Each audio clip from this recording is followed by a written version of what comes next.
Дилафрӯз Маҳкамова ягона зан дар бахши раёсати кумитаи ҳолатҳои фавқулоддаи шаҳри Хуҷанд буда баробари мардон кору фаъолият дорад. Касби интихоб кардааш душвор ва хеле серташвиш аст, чун вазифаи асосияш наҷот додани одамон аз ҳодисаҳои нохуши фавқулодда аст. Бо дарки масъулияти зиёд аз ӯҳдааш мебарояд. Дилафрӯз Маҳкамова мегӯяд, ки ҳоло баробари оғоз шудани мавсими обозӣ серташвиш шудааст, зеро қабули занкҳои телефонӣ ҳангоми рух додани ҳодисаҳои ғарқшавӣ, сафарбар намудани гурӯҳи наҷотдиҳандагон ба ҷои ҳодиса ва ҳуҷҷатгузории ғарқшудагону наҷотёфтагон ҳама бар ӯҳдаи ин зан мебошад. Новбаста аз ин мегӯяд, ки аз касби интихоб кардааш пушаймон нест.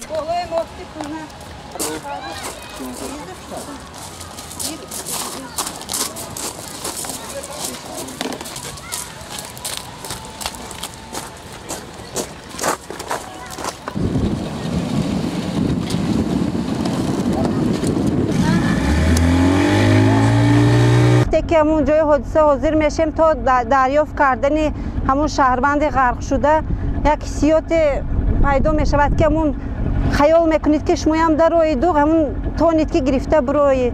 дар бахши раёсати кумитаи ҳолатҳои фавқулоддаи шаҳри Хуҷанд дар умум 14 нафар кору фаъолият мебаранд, ки ҳама мардон мебошанд. Дилафрӯз Маҳкамова ҳамчун сармутахассиси бахши раёсати кумитаи ҳолатҳои фавқулоддаи вилояти Суғд дар шаҳри Хуҷанд ягона занест, ки дар ин вазифаи пурмасъулият баробари ҳамкоронаш кор мекунад. Ҳангоми расидани хабар оиди ҳодисаи нохуши ғарқшавӣ зуд суроғаро аниқ карда бо огоҳ намудани дастаи наҷотдиҳандагон ба ҷои ҳодиса меравад. Нақл мекунад, ки солҳои охир ҳодисаҳои нохуши ғарқшавӣ байни наврасон ва ҳолатҳои бо мақсади суиқасд ба ҷони худ ба дарё партофтани сокинон хеле зиёд шудааст. Масалан, давоми беш аз 5 моҳи соли ҷорӣ ва оғози мавсими обозӣ дар шаҳри Хуҷанд 11 ҳодисаи ғарқшавӣ ба қайд гирифта шуд, ки байнашон занҳо ҳам ҳастанд. Аз шумораи умумии ғарқшудагон 4 нафар зинда наҷот дода шуда, ҷасади 4 нафари боқимонда аз об берун ва ба соҳибонашон супорида шудааст. Қаҳрамони гузориши мо мегӯяд, ки баъди ба ҷои ҳодиса рафтан то наҷот додани шахси ғарқшуда ва ё ин ки пайдо намудани ҷасад дар як ҳолати ногувор ва хеле ҳассос қарор мегирад. Дарди волидайни ба ин ҳодисаҳо рӯбарӯ шударо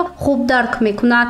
болои купрук худашро як зан партофт, моҳи 3 январ буд, не бачаҳо зинда наҷот додан, зинда гирифта биромудан. баъзе кун ҳолат мешавад ки ғарқ мешаванд. Дилафрӯз Маҳкамова аз он нигаронӣ дорад, ки солҳои охир ҳолатҳои бо мақсади худкушӣ худро ба дарё партофтани занону духтарон хеле зиёд шудааст. Ҳатто ҳолатҳое ба қайд гирифта шуд, ки волидайн бо кӯдаки хурдсол худро ба дарё мепартоянд. ҳодисаи дигар бошад, санаи 11 июн ба қайд гирифта шуд. зане дар соҳили дарёи Сир, ки минтақаи хавфнок аст, ҳамроҳи 3 фарзандаш ҳангоми обозӣ ғарқ мешавад. аз тарафи наҷотдиҳандагони истод зан ва кӯдаконаш зинда наҷот дода шуданд. таъкид гардид, ки бештари ҳолатҳои даст ба худкушӣ задани занон ва бо ин мақсад худро ба дарё партофтани онҳо муноқишаҳои оилавӣ мебошад. оиланда ягон хеле нофаҳмие шавад ё ягон чизе шавад, ҳамонҷо мебиёнем, хеле қати вайҳо суҳбат мегузаронем, мефаҳмонем. Дилафрӯз Маҳкамова ба ҷуз аз кори ҳуҷҷатгузорӣ нисфирӯзӣ ҳамроҳи чанде аз ҳамкоронаш ба гардиш баромада гирду атрофи дарёи Сир ва обутобгоҳу мавзеъҳои барои обозӣ хавфнокро назорат мекунад. сокинон ва волидайну кӯдаконро огоҳ мекунад, ки дар ҷои муқаррар гардида обозӣ кунанд, аз монеаҳо нагузаранд ва ҳаёти худро зери хатар намонанд.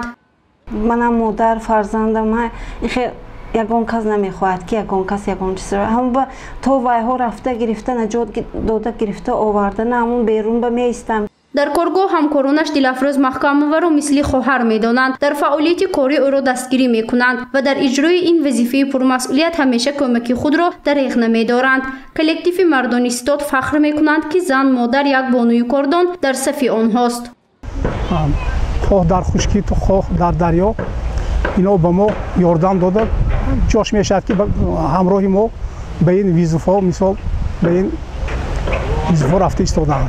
равоншиносон бар он назаранд, ки ҳар як касбу кор ба худ хос ҳолатҳои равонӣ ва ба асаби инсон таъсировар дорад. наҷот додани ҳаёти шахс ва ё аз об берун кардани ҷасади беҷони одамон ин як ҳодисаи нохуше, ки ба рӯҳияи одам бетаъсир намемонад. дар ин ҳолат албатта шахс рӯҳан ва ҳам ҷисман хаставу асабӣ мешавад.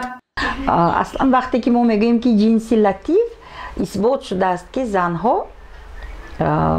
ҷисман ҳам рӯҳан ҳам аз мардҳо бақувваттаранд, барои ин ки он ташвиши рӯзғору он корубори корхонае ки و دویش زن است زن از عهده همین با موفقیت میبرد و بعدی همون حتی کسب مشکلش هم در خانه زن است. فعالیت کاری قهرمانی گزارشی ما دلافروز محکمه و در ریاستی کمیته حالتهای فوق‌العاده ولایتی سوخت از سال 2015 به وظیفه محاسب حساببرار آغاز شده است. دوامی بیش از 3 سال در همین وظیفه کار و فعالیت نمود. از سال 2018 باشد به بخش ریاست در شهر خوجند آمد و حالا در وظیفه سرمتخصص فعالیت خود را پیش برده ایستاده است. نقل میکند که در محیط عائلوی نیز همسر و فرزندانش او را دستگیری میکنند. حالا 2 نفر فرزند کلانیش هم ادامه دهنده کسب خودش بوده در ریاستی کمیته حالتهای فوق‌العاده کار و فعالیت دارند. گزارش فرزانه شمسی و نعیم جان ایوبов برای برنامه اطلاعاتی خبر.